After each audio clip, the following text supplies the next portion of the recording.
Every Kentucky scholarship player from last year and all but one of their class of 2024 is now gone. How's Mark Pope going to refill this cupboard?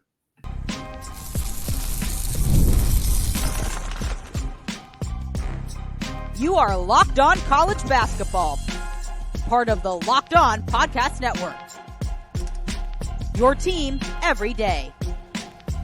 Hey there, what's up? Welcome into the Locked On College Basketball Podcast, the only daily national college hoop show. We're your hosts, Andy Patton, and I'm Isaac Shade. You're joining us at the place to get your college basketball content every single day. We want to thank you for making us your first listen or watch, and a reminder that you can get every episode ad-free on Amazon Music. Special shout out to all of you everydayers out there, as well as all the members of the Locked On College Basketball Discord community. This episode's brought to you by LinkedIn. These days, every new potential hire can feel like a high-stakes wager for your small business. That's why LinkedIn Jobs helps find the right people for your team faster and for free. Post your job right now at linkedin.com/lockedoncollege. Terms and conditions apply. It's Monday. We got to unpack a busy weekend of commitments. As often happens during the season, there's no way we'll get to every single result in this case, as it were, but we will hit a six-pack for you, making it feel like it's the season. We're also going to talk about Duke and all of the movement that's happening in Durham, North Carolina for Jon Scheyer. But Andy, we got to start back once again in Lexington, Kentucky, where things just continue to be absolutely bonkers. Because over the weekend, Jordan Burks became the final piece from last year's scholarship group of Kentucky Wildcats to leave the roster. In all, it is 6 Kentucky scholarship players from last year into the portal, 6 of them now into the NBA draft, and also all but one of their 6 incoming freshmen from the class of 2024 have also decommitted, and Travis Perry, the lone remaining member and also the lowest rated of that class. Andy, how's Mark Pope going to put this thing together? Yeah, we kind of knew this was going to happen. And I think, the discourse around Kentucky basketball right now and the discourse that we've kind of seen in since Calipari's firing was that this was always going to be the reality, was that whatever year was John Calipari's last year, the incoming recruiting class was probably not going to end up in Lexington. And I think you can kind of see that a lot of Kentucky fans had already sort of accepted that, because John Calipari was really good at recruiting talented players, at having the number one recruiting class in the country year in and year out. And obviously in recent years, the success of the actual team in the NCAA tournament wasn't matching getting all that high profile talent, but it certainly felt like whenever John Calipari was gone, whenever he gets fired, whenever he leaves for a new job, whenever he's out the door, that recruiting class was probably not going to end up going to Lexington. And so I think you have to just sort of accept that. You have to sort of accept that in the modern era, in the transfer portal era, in the, just in the way that this team recruits, that whatever season John Calipari's last, the next year was going to be a pretty brand new roster. Now, I don't know if we would have expected that it would be a completely new roster, like legitimately nobody returning who was on scholarship from the previous year, but I don't think we're shocked by that either. And what it does is it gives Mark Pope a completely clean slate to proceed forward. He has no obligations to continue to play certain players. He has nobody that he has to, keep trying to tie to the program. He made his effort with Reed Sheppard. It seems like it was a pretty valiant effort, but that it was ultimately probably never going to result in Reed Sheppard coming back to Lexington. And he did not. Of course, he stayed in the NBA draft process. But what it does now is it gives Mark Pope, again, that opportunity to take what is a bountiful amount of NIL dollars and his specific brand of basketball and figure out, how can I put the pieces together? And they made their first move very shortly before we hit the record button. Amari Williams, who it was projected was going to end up in Lexington. He was already on his visit. There's pictures of him hanging out with Mark Pope on campus. But Amari Williams, the big man from Drexel, grad transfer, he is committed to to Mark Pope and the Wildcats. Huge addition for them. 12 points, 8 boards last year. Really good shot blocker in the CAA conference. Exciting addition for them. But yeah, 1 down, 11 or 12 to go for Mark Pope as they work to rebuild a roster for the Kentucky Wildcats. Andy, let me just fix quickly one thing. I think somewhere in there you said John Calipari was fired. Mm-hmm. I just want to nix that before we get ate up by Big Blue Nation. John Calipari left of his own volition to go to Arkansas, just to set the record there. Yeah, I mean, look, here's one of the things that's really interesting about this to me, Andy, is I think that there is a large portion, at least a vocal portion, a portion that I hear a lot of Big Blue Nation who's like, good. We have been waiting to be able to not only, as Cal did a little more last year, modernize our game, but also modernize our approach to roster construction, right? Like so much of what Cal did was continue to bring in high-level high school talent. And even if he did mismanage them, as we saw this past year with both Dillingham and Shepherd, he brought them in. And I think now is an opportunity to really more fully embrace having a mixture of homegrown talent, a mixture of more portal guys, a mixture of a couple of those high school elite level dudes, but not that same level that Big Blue Nation has been accustomed to seeing. And so I think there is at least some level of relief in that is, okay, maybe now Mark Pope can really bring us into the 2020s without a roster. And then obviously, Andy, a big question is, what level, if any, is Kentucky or Mark Pope going to be able to bring in of his BYU guys? Andy, what are your thoughts on that? Yeah, I'll be interested to see if any of them end up coming over. I think a lot of the conversation has been excitement around Jackson Robinson in particular, and Jackson Robinson is potentially going to be an NBA draft pick, very talented shooter for BYU. He's not currently, as we're recording this, even in the transfer portal. So, Big Blue Nation may want him, but he has not made it clear that he's even intending to leave BYU, or at least not to leave BYU to go to another school, because, again, he is looking at potentially getting selected in the NBA draft. But they did miss out on Ali Khalifa. That kind of felt like one of the more likely candidates to end up following Mark Pope to Lexington. He was a 7-footer, big guy, really good passer, kind of really fits well into the style of offense that Mark Pope likes to run. But Khalifa not only is not going to Kentucky, he's actually committed to Louisville, which is a bit of a surprise. He's also going to redshirt next season. That does sound like it is injury related. So whether that is a reason that Mark Pope said no to him, whether it's not related at all, we don't really know all of the details there, except that Khalifa entered the portal shortly after Mark Pope left BYU and did not go to Lexington. That's the extent of what we know. There's a handful of other guys that could be potentially in the mix for Mark Pope at Kentucky after leaving BYU, but I think he's trying to keep as many options open as he possibly can. And I think there's a lot of players right now. And our good friend Lance Daw, the host of Locked On Kentucky, he did a phenomenal show late last week. Go check it out on the Locked On Kentucky feed, where he broke down every player at the time that Kentucky had contacted in the transfer portal. There's a huge list of guys. By now, some of those guys have already committed other places. One of them was, of course, Amari Williams, who has committed to Kentucky. But there's this huge list of players, and it's a really talented group. I don't think Mark Pope's going to land all of them. I'm not sure he's even going to land half of them. But you're talking about guys like Great Osibor, who was fantastic last year at Utah State, Aiden Mahaney, 2-year sophomore guard coming out of St. Mary's. You're talking to Adou Thiero. If he can bring him back, he's being pursued by a handful of other great places as well. TJ Bamba recently entered the transfer portal out of Villanova. Kobe Brea, you got Javon Small from Oklahoma State, Andrew Carr at Wake Forest. Like that's a tremendous group of talented players.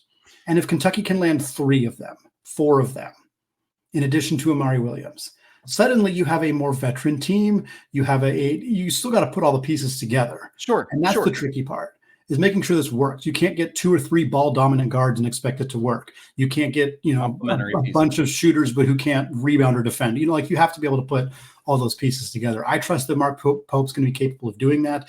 I think he's also going to continue to pursue recruits. People who look at Mark Pope's recruiting history and be like, well, he doesn't land very many 5 stars or 4 stars or whatever. Throw that out, because he had to recruit at Utah Valley in the WAC. And then he had to recruit at BYU, which is an incredibly difficult place to recruit.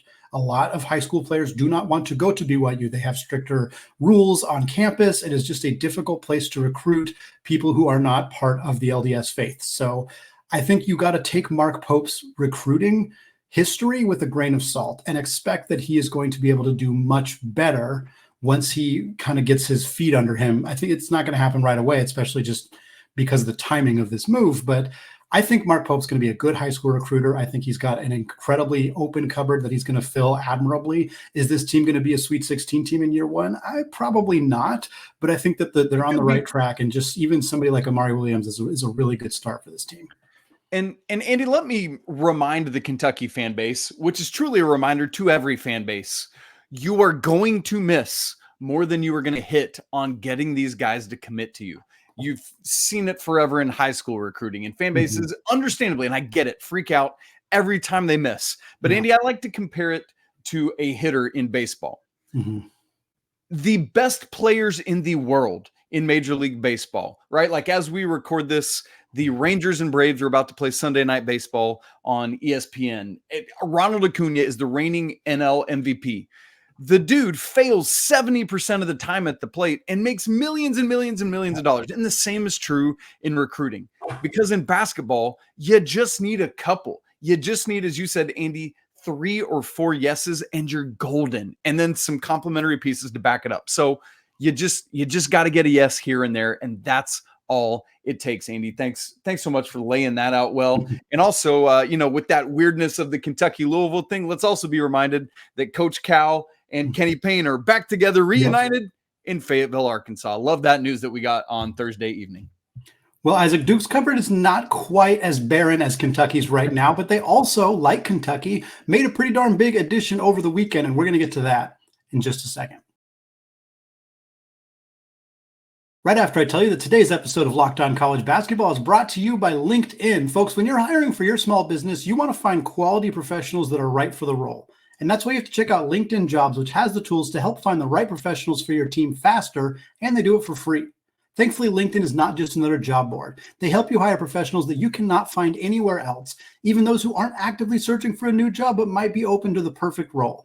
In a given month, over 70% of LinkedIn users don't visit other leading job sites. So if you're not looking on LinkedIn, you're looking in the wrong place. On LinkedIn, 86% of small businesses get a qualified candidate within 24 hours. So hire professionals like a professional on LinkedIn. Post your job for free at linkedin.com/lockedoncollege. That's linkedin.com/lockedoncollege to post your job for free. Terms and conditions apply. All right, Isaac, from one blue blood to another. The story right now is pretty similar between Kentucky and Duke. Kentucky, obviously, going through the coaching change is a massive difference between the two programs, but otherwise, Kentucky lost basically their entire roster, and they have made one big-time addition in the transfer portal. Meanwhile, Duke has lost the majority of their roster to the transfer portal and to the NBA draft, and they have made one big transfer portal addition. We're going to get to that momentarily, but for Duke, this is a bit more of a surprise. You expect that your roster is going to turn over in a significant way when you go through a coaching change, certainly when you lose a coach who has got the recruiting acumen that John Calipari has. But for Jon Scheyer's team, a club that hasn't historically been impacted by the transfer portal, suddenly there's only 2 scholarship players returning. That's right. Yep. That's it.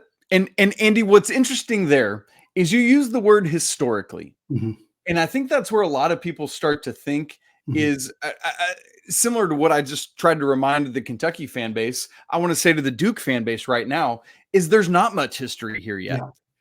Let's look down the road at their competitors, North Carolina, who lost a similar number of scholarship players last year in the transfer portal. And nationally, everyone's losing their mind. The same thing is happening right now. Nationally, people are losing their mind to what's happening to Duke. Let me just say this to all of us. There are going to be high-profile schools every offseason because of the landscape we're in now that are going to see this happen, even as Andy just said, in a non-coaching turnover offseason. It's going to happen for various reasons, either a loaded incoming class or just we didn't have a great year and the locker room kind of lost each other, and so a bunch of us are leaving. It's going to continue to happen. But look, Jon Scheyer is going to get these dudes replaced. He's going to get it figured out. The question is going to be the balance that we're looking at. And anyway, we can talk about that balance here in a little bit, but you're right. The only returning scholarship players, Tyrese Proctor and Caleb Foster, they bring in a loaded freshman recruiting class. And that's what we're looking at. But Andy, before we get to talking about the balance of how do they fill some of these roles, they did get some good news on Saturday. Why don't you fill us in on that? Yeah, Malik Brown from Syracuse, coming in, joining Duke for his, I guess is he a junior? He's going to be a junior. Yes. He's got a couple years of eligibility left. 6'8" forward, averaged about 10 points, 7 boards last year. All ACC defensive first teamer, averaged a little over 2 steals per game, about 2 assists. Insanely efficient scorer. Isaac, just about 74% on 2-pointers last year. When I see something over 70% from 2, I'm assuming that they took like 15 shots that season. It's like, okay, he shot 74% from 2, but he averaged 1.1 points per game. Like, no, this guy averaged about 10 per game. Like, that is just insane levels of efficiency for him. He was a decent 3-point shooter, admittedly, as we kind of alluded to. Not a huge sample size there necessarily. 7 of 19 from 3. That's about 37%.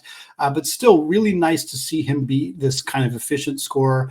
What is he going to bring to Duke? He's, again, an all ACC caliber defensive player. He's a good role player. And I think that kind of goes into what we were talking about, Isaac, of you want to add role players and guys who can kind of fit around the pieces that you already have. And if you're Duke right now, Cooper Flagg is the team. He's who you're going to build around next year. You have Tyrese Proctor and Caleb Foster. Like you said, those guys are going to fill valuable spots as well. But you need guys who can come in, who can impact the game in different ways, because you know that the keys to the kingdom are going to be for Cooper Flagg. And I think that kind of is part of the reason that you see this mass exodus. Like you mentioned, there's a variety of reasons it could be. We had a bad year, and so a bunch of people want to leave. But for Duke, it's more like, hey, a lot of these guys were bench players, and they think they're probably going to be bench players again because they're getting recruited over in this 2024 recruiting class. If you're Sean Stewart, or if you're TJ Power, or if you're Jaden Shutt, Jalen Blakes, whomever it may be, you're looking at this group of kids coming in and you're thinking, I'm going to be on the bench again. Like, when am I going to get my chance? And now in an era where you can just hit the portal and have coaches call you and say, hey, come here, we'll give you 25 minutes per game, or we'll give you $800,000, or both, or whatever it may be, you're going to take that opportunity to do that. And I think when you look at it that way, it's not as surprising. I think Jeremy Roach is a surprise just because of how long he'd been at Duke. I think Mark Mitchell's a bit of a surprise. But again, if you're Mark Mitchell and you're looking at Cooper Flagg coming in, I can kind of see why you might want to try to go somewhere else instead. So it kind of makes sense when you look at it in that kind of angle. But now if you're Duke, you got to find who are the pieces that you can find in this transfer portal who are coming in expecting to play a role, expecting to not necessarily be, the leading scorer or anything like that. I think Malik Brown fits that bill as somebody that Duke's familiar with. He's familiar with Duke. And then we know that they're a front runner right now for Mason Gillis out of Purdue. We don't know if that's going to be finalized by the time you're listening or if it's even going to happen at all. But Mason Gillis is a really good fit in terms of being somebody who's already been a role player on a team where the ball was in somebody else's hands the majority of the time. So I think if you're Jon Scheyer and Duke, you can look at this offseason and find ways to make it really work to your advantage if you go out and find the right pieces and the guys who fit the puzzle the right way and who are willing to fit into those roles. That's not easy to do, but that's what separates coaches from great coaches. And I think Jon Scheyer's off to a good start with the Malik Brown addition and the pursuit of Mason Gillis. I think those guys fit well on a team that's expected to be dominated primarily by Tyrese Proctor, Cooper Flagg, and some of those other freshmen coming in. And Andy, it's going to be an interesting thing to see how, as you talked about last week multiple times, how does Jon Scheyer navigate whom he goes and gets, like if he adds any more, right? Like as of right now, with the addition of Brown, there are 4 remaining scholarships he can use. There's 8 on the roster, Proctor, Foster, and the 6 freshmen, plus Malik Brown. That's 9. And then up to 13 is 4 more. What are those complementary pieces? And are there dudes in the portal willing to potentially come and either be a bit player or just kind of sit on the bench and not get much of anything? Because I'll tell you right now, all 6 of these freshmen are coming in expecting to perform at a very high level and get a lot of minutes next year. But if they don't, because you recruit somebody out of the portal that gets higher and bigger minutes and is the elite level, then it puts those freshmen on the bench. And then you got this whole situation all over again next year. So how do you balance that well, both in whatever your recruiting pitch is in the transfer portal, and then the minutes actually allocated next year after that? Andy, this is a very interesting test case, and I can't wait to watch it unfold. Now, we don't really, for the guys that are out the door, we don't have much news yet. Literally, the only one that is committed is Mark Mitchell, who is committed to Missouri. Missouri is going to be interesting to watch next year. They've got 2 high major transfers in now, Mitchell and I'm forgetting who from Iowa, but it's somebody from Iowa. Not to mention they have a loaded freshman class coming in themselves. No way that team's going winless in conference play again. And then, Andy, the one of the big pieces of news over the weekend is that Baylor is kind of the front runner for Jeremy Roach, who, by the way, he himself shot down those rumors of him in a $1.5 million NIL bag. So we don't expect that to happen. We'll see, though. I'll add quickly before you go on, Isaac. Tony Perkins is the name of the addition from Iowa for Missouri. They also added Jacob Cruz from UT Martin and Marquise Warwick from Northern Kentucky. So a big portal additions already for Dennis Gates. And like you said, with that incoming recruiting class, could be a nice turnaround season for them after a disaster this last year in the SEC. Thank you for being my brain. There are too many names right now, and we move on. Speaking of other names that you know, Elijah Martin from FAU has a new home. It's not in Michigan with Dusty May. It's staying in the state of Florida, while his teammate Johnell Davis tried to go to Michigan but got rejected by the admissions department. Michigan admissions strikes again. We got more on all of that, but first. This episode of Locked On College Basketball is brought to you by FanDuel. It's playoff time again in the NBA. It's started this weekend. Great stuff already. And the NHL. Baseball's in full swing, and FanDuel is your place to bet on every one of those games. Right now, new customers get $150 in bonus bets guaranteed. That's $150 win or lose. Bet on everything from slap shots to home runs to slam dunks, all on an app that's safe, secure, and super easy to use. Speaking of baseball, how about some World Series odds early for you? Dodgers lead the way at plus 320, followed by the Braves at plus 480, Yankees at plus 700, and the Orioles and Astros tied at plus 1100. So what are you waiting for? Visit FanDuel.com/lockedon and make your first bet an automatic win. FanDuel, America's #1 sportsbook. During the season, we usually do segment 3 as a 6-pack, where we just bring you 6 quick hitter results from the weekend that we want to share with you. Well, this weekend, it's not game results, but there was so much portal and other personnel movement action that we thought we'd bring you a 6-pack of player option things. Andy, it starts with Michigan continuing to Michigan. We use Clemson as a verb often. We're going to use the Michigan admissions department. You know what? Honestly, that is hard to say. Say that fast 5 times. Admission. Anyway, the Michigan admissions department has, for the 3rd straight offseason, cost the Wolverines a high-level profile player who just cannot get admitted. 2 off seasons ago, it was Terrence Shannon Jr., who winds up going to a conference rival, Illinois. Last season, Caleb Love tried to leave North Carolina, go up to Michigan. Not so much. He winds up as the Pac-12 player of the year, the final one ever, as we all saw coming. This year, Andy, it's one of the most coveted, if not the #1 player in the transfer portal, Florida Atlantic's Johnell Davis. Spent 4 years at FAU, but did not get in, didn't graduate. Last year, I remember with Phil Martelli, who is kind of the right-hand man, or was the right-hand man to Juwan Howard, but was the acting head coach at the time, just saying, hey, look, the way our transcripts, thank you. I'm just failing on words. Work, the further you get into your career, the harder it is to get those credits to transfer to Michigan. And here we are. It happened to Caleb Love, Terrence Shannon, and now it's happening again to Johnell Davis. Wild stuff. So he can't go and follow his coach, Dusty May, to Michigan. But Dusty May did get some good news over the weekend in the form of a big man, getting Danny Wolf, the 7-footer, out of Yale, as well as North Texas point guard Reuben Jones. So good stuff there for the Wolverines, but obviously a massive, massive bummer to not get Johnell Davis. We'll see where he lands. I like the idea that Michigan can only admit people who come from Ivy League schools, like Wolf coming over from Yale. Isaac, number 2 on our 6-pack, sticking with those FAU guys. We touched on it in the teaser there. Elijah Martin has moved on from FAU. He is going down to Gainesville to play for Todd Golden and the Gators of Florida. Did not follow Dusty May to Michigan. Don't know whether he would have been able to had he wanted to, but this is a really, really nice addition for Todd Golden and the Gators. Golden navigated the transfer portal extremely well last offseason, landing guys like Walter Clayton and a handful of others, Micah Handlogton from Marshall. And this year already off to a great start here by adding Martin.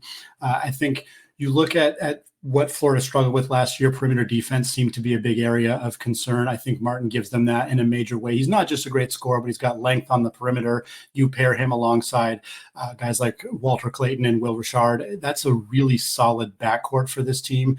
They added a forward from Chattanooga and Sam Alexis. They added a big man from Washington State, Ruben Sinyalu, as well. So I think you're looking at another great season for Golden and the Gators, at least in the offseason. We'll see how it all translates on the court. But Elijah Martin, really good addition for the Gators. Andy, prior to the transfer portal era, we were not used to seeing intra-conference transfers, but now we're getting intra-state transfers. Aiden Holloway leaves Auburn and commits to Alabama and Nate Oates. Really, really interesting. I'm curious to see how he does. I know a lot of Auburn folks were underwhelmed with Holloway this year based on what they expected him to be. So we'll see if he can take that big sophomore leap. What's interesting is he will play with Darion Reed and Aiden Sherrill at Bama, all three of whom had played together previously at Prolific Prep. Auburn, keep in mind, also lost Katie Johnson, who is off to George Mason, and Trey Donaldson, who did get into Michigan. Great news there for the Wolverines. And don't forget also adding JP Pegues from Furman. Very excited to see how Katie Johnson does at George Mason. That's a really intriguing transfer to me. But I want to move on and talk about Micah Parrish going from San Diego State, commits to join the Buckeyes of Ohio State. They've had a very productive portal offseason right now for the Buckeyes, and Micah Parrish, another great addition. Phenomenal guard defender, excellent on the perimeter. The three-point shooting is inconsistent. When he's hot, he's hot. When he's not, he can be a bit of a struggle there, but I think in a different role at Ohio State, I think we'll see him really thrive.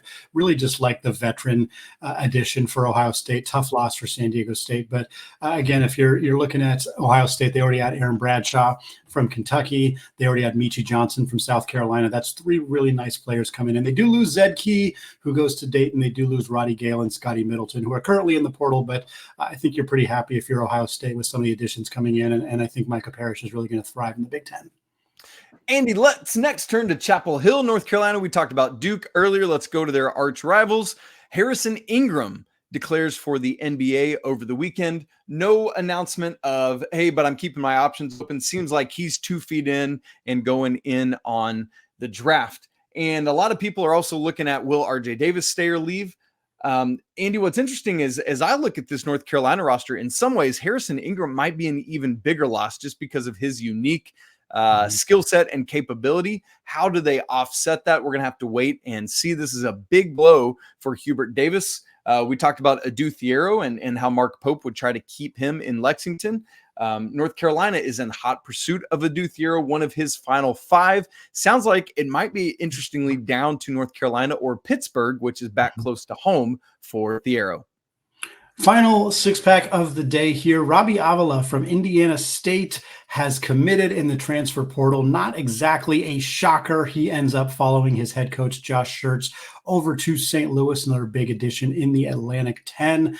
Thought that he probably could have gone somewhere else, could have played at a high major level. He was really productive last season. It's kind of a Grant Nelson-esque player where he got a lot of attention. There's a lot of highlight reel videos of him going out there. And of course, Grant Nelson ended up at Alabama, but Avila gets an opportunity to follow his coach, go into the A-10, where I think he's going to have a ton of success. It's unfortunately one of many departures for the Sycamores this offseason. Ryan Conwell, their starting guard, he has departed and gone to Xavier, where he'll play for Sean Miller. We already saw a pair of Sycamore players transfer to Texas, and Jason Kent and Julian Larry. In addition to those 5 other players from Indiana State are also in the transfer portal. So it's a full rebuild at Indiana State, which is unfortunate, but very excited to see what Avila looks like in the A-10 playing for his old coach at St. Louis. Isaac, that's going to wrap it up for us today. We're going to continue to hammer home all of the transfer portal updates that we can, NBA draft updates. We'll have more conversation on everything going on in college basketball later this week. But I want to thank all of you who have continued to stick with us, continued to make this show your first listen or your first watch of the day. I want to give a shout out to those everyday listeners and to those of you hanging out with us in the Discord channel where we're talking about all this action 24/7. We will be back on Tuesday with more updates on this college basketball offseason. Until then, apologies as always to the Lawyer family. Let's go Wildcats. And until tomorrow, peace.